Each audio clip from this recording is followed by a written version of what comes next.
À Passy, l'été culturel se déroule autour du livre, de la musique, du théâtre, de la peinture, du cinéma, de l'art floral. Le Salon international du livre de montagne, le week-end précédent le 15 août, est le rendez-vous annuel des amis du livre et de la montagne. Créateurs et lecteurs se retrouvent et partagent leurs expériences, leurs projets. Les sujets de débat sont animés, les sources d'inspiration diversifiées, mais tous les auteurs ont en commun d'habiter ce monde étonnant, d'en écrire les paysages, d'en suivre les saisons, d'en percevoir la magie. Le Salon du livre de montagne de Passy a démarré en 1991. Moi j'habite à Passy depuis 1986 et puis j'aime la montagne, j'aime les livres. Il y avait des salons thématiques sur l'histoire, sur la géographie, sur un certain nombre de sujets, mais il n'y avait rien sur la montagne. Alors avec une bande de copains, on s'est dit on va faire un salon du livre de montagne. Alors le salon a grandi, effectivement, il a changé à plusieurs reprises de lieu en fonction des opportunités municipales. Il a acquis une notoriété, il a vu naître des petits frères, mais ça reste le plus ancien et le plus important des salons du livre de montagne. Et puis il s'est affirmé.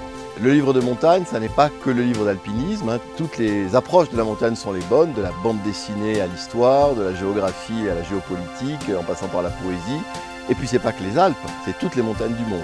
Et donc avec cette largeur du sujet à la fois en termes de matière et puis en termes géographiques, ça permet d'avoir chaque année des nouveautés. Et puis en même temps, il y a toujours la section livres anciens qui a beaucoup de succès. Et c'est devenu au fil des années un rendez-vous où les professionnels du livre se retrouvent pour monter des projets.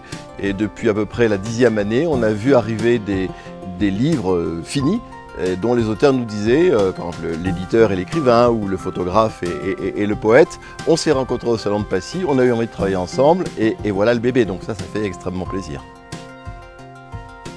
Les écrivains tendent la main aux lecteurs, les alpinistes impressionnent les touristes, les gens d'ici transmettent leur savoir-faire, autant de journées d'échange sur les comportements en montagne, sur l'importance du regard posé sur notre environnement.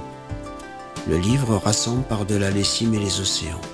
La culture, à la fois proche et lointaine, ne connaît pas de frontières. Les livres de montagne expliquent le monde. Ils mettent en scène le réel. Ils nous préparent à l'avenir, chacun dans leur style.